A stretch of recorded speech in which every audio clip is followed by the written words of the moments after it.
చెప్పనా? కరెక్ట్‌గా 1 ఇయర్ ఉంటుంది మేడం. అప్పుడు నేను యూఎస్‌లో ఉండేవాడిని. రోజు మాదిరే మార్నింగ్ ఆఫీస్‌కి బయలుదేరాను. నా కార్‌లో బయలుదేరాను. కొద్దిగా ట్రాఫిక్ కూడా ఎక్కువ ఉండింది. స్లోగా వెళ్తున్నాను.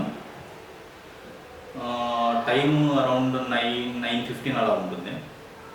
సడన్గా వెనక నుంచి పోలీస్ సైరన్ వినబడింది. సైరన్ వినబడితే నేను కొద్దిగా స్లో చేసి కానీ మూవ్ అవుతా ఉన్నాను. సడన్గా ఉన్నట్టుండి పుల్ ఓవర్ అన్న వాయిస్ వినబడింది. కొద్దిగా ఏమైనా అయింటుందేమో, ఏమైనా యాక్సిడెంట్ అయిందో లేకపోతే ఏమో తెలియదు, కానీ సైడ్కి తీసుకొని సైడ్ చేస్తున్నారు. దాంతో పక్కకు తీసుకొని పక్కన నిలబెట్టాను.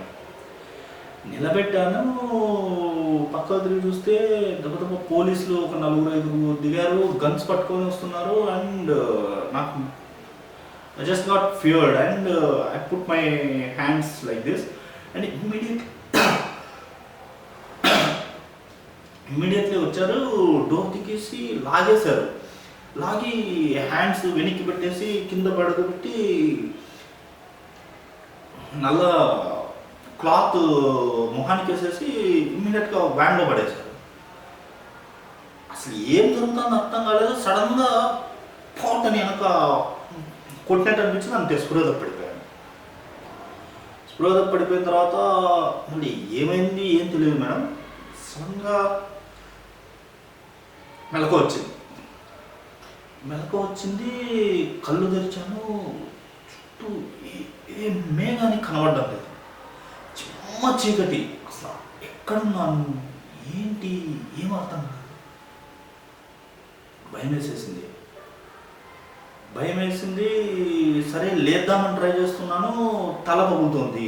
కాళ్ళు చాపుదామంటే కుదరట్లేదు. అంటే నేను సరిగ్గా పండుకుంటే కూడా కాళ్ళు చాప పండుకోలేను, లేవలేను. అంత చిన్న రూమ్లో ఉన్నానని అర్థమైంది. ఒక్కసారిగా భయం వచ్చేసింది మేడం. భయం వచ్చి గట్టిగా అరిచాను, కాపాడండి, ఎవరున్నా ఉన్నారా, నేను ఇక్కడ ఎందుకున్నాను ఏంటి అని అరిచాను. సమాధానం లేదు. అలా 1 గంట గడిచిన తర్వాత నాకు తర్వాత ఆకలి మొదలైంది. విపరీతమైన ఆకలి, దాహము. అరిచినా ఎవరు పట్టించుకోవట్లేదు, పలకట్లేదు. అక్కడ అసలు ఎవరన్నా ఉన్నారా లేదా ఏం తెలియట్లేదు. నేను అసలు అక్కడ ఎందుకున్నానో తెలియట్లేదు. ఇంకా నన్ను నేను బతికించుకోవడానికి ఏం చేయాలో అర్థం కాలేదు. ఆఖరికి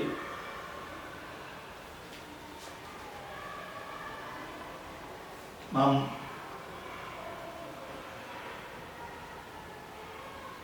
మూత్రం తాగి నన్ను నేను బ్రతికించుకోవాల్సి వచ్చింది. అలా అక్కడ ఉన్నాను. అట్లా పడిపోయాను. మళ్ళీ స్ప్రో పోయిందో ఏం తెలియలేదు. సడన్గా కొంతమంది వచ్చారు, తలుపు తీసిన సౌండ్ లాక్కెళ్ళారు. లాక్కెళ్ళిన తర్వాత ఎక్కడో రూమ్లో పడేసి విపరీతంగా అసలు మొహం మీద పిడిగుద్దులు, కాళ్ళతో తన్నడము, ఏమంతా కాలేదు. కొంతమంది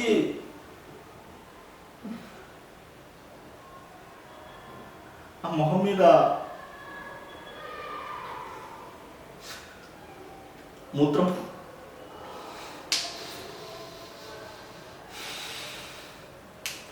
పోసారు.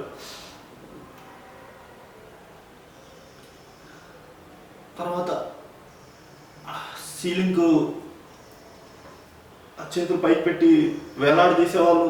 అలా ఎంతసేపు వేలాడదీసేవారో అర్థం కాదు. విపరీతమైన నొప్పులు, ఒళ్ళంతా తల కిందగా వేలాడదీసేవాళ్ళు, కింద పడేసేవాళ్ళు, డొక్కలో ఇట్లా కాళ్ళతో తన్నేవాళ్ళు. అక్కడ చూడటం లేదు మేడం. అన్ని చిత్రహింసలు పెట్టాలో అంత చిత్రహింసలు పెట్టారు. మళ్ళీ మీరు లాక్కెళ్ళేసి మళ్ళీ అదే రూమ్లో పడేశారు. నాకు భయం వేసింది, చచ్చిపోతానేమో అనిపించింది మేడం. కానీ అసలు ఎందుకు నేను అక్కడ నేను ఏం పాపం చేశాను ఏమీ తెలియట్లేదు మేడం. కానీ బతకాలి. ఎందుకంటే నా నా భార్య బిడ్డలు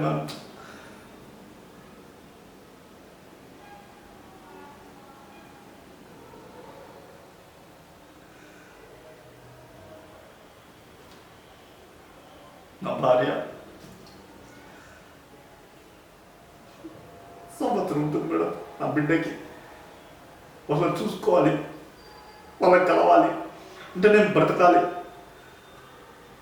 అట్లా ఆశతోనే ముందుగా అలాగే ఆ రూమ్లోనే భరించాలన్నీ. ఈరోజు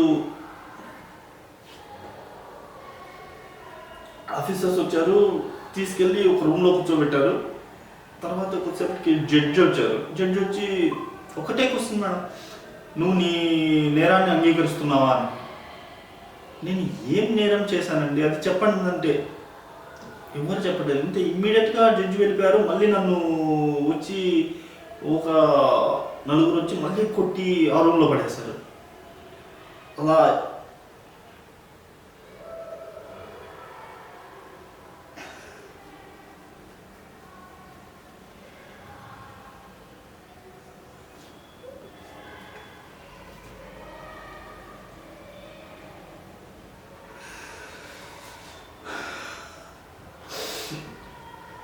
జీవత్సంలో ఉన్నాను. అలా ఒక 2-3 నెలలు అయిపోతుందేమో మేడం. రోజు ఇంతే చిత్రహింసలు, మళ్ళీ అదే రూమ్లో పడేయడం. ఒకరోజు సడన్గా 4 ఆఫీసర్స్ వచ్చారు. వచ్చి బయటికి తీసి వీఆర్ సారీ, మిస్టేక్ అయింది, వేరే అనుకొని మిమ్మల్ని పట్టుకున్నాము, we're sorry, you are free to go now అని చెప్పేసి బయటికి తీసేసి లోపల నుంచి లోపల లాక్ చేసేసుకున్నారు. అంటే లోపలికి వెళ్ళిపోయారు, నన్ను బయటికి వెళ్ళేసారు. కానీ నేను ఏం తప్పు చేశాను? వాళ్ళు మిస్టేక్ అంటున్నారు అసలు. కానీ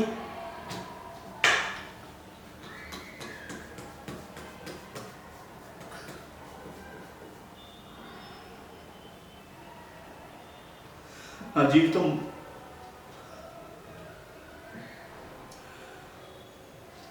తర్వాత ఇంటికి వెళ్ళాను. ఇంటికి వెళ్తే ఇల్లు లాక్ చేసింది మేడం. దాంట్లో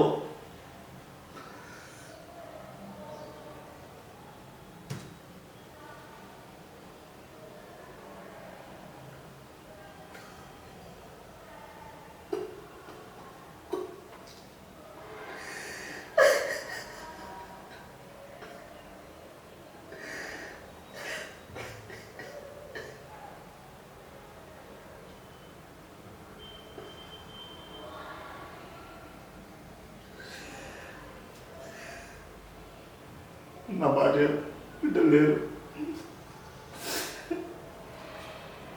పక్కన వాళ్ళని అడిగితే ఇల్లు వదిలి వెళ్ళిపోయింది అని చెప్పారు. కాల్ చేస్తే లిఫ్ట్ చేయలేదు. తర్వాత వేరే ఫ్రెండ్స్కి అలా కాల్ చేస్తే నా భార్య నాతో మాట్లాడడానికి కూడా ఇష్టపడట్లేదు, నా బిడ్డ చూడడానికి వీల్లేదంట.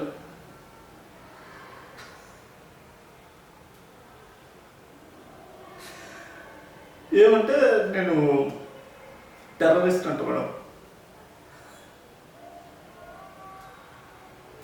కానీ వాళ్ళు సారీ చెప్పారు మేడం, మా వల్ల తప్పు జరిగింది, మిస్టేక్లీ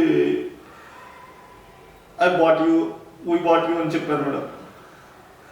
కానీ నా భార్య నన్ను నమ్మట్లేదు మేడం. జాబ్ పోయింది, భార్య బిడ్డలు లేరు, చుట్టుపక్కల ఎవరు మాట్లాడడం లేదు. ఓ పక్క బాధ,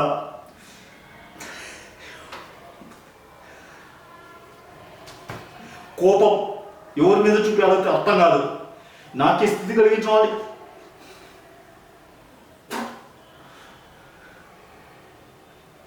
జీవితం నాశనం అయిపోయింది మేడం. ఇక నేనేమైపోయినా పర్లేదు. నాకు ఈ స్థితి కారణమైన వాళ్ళని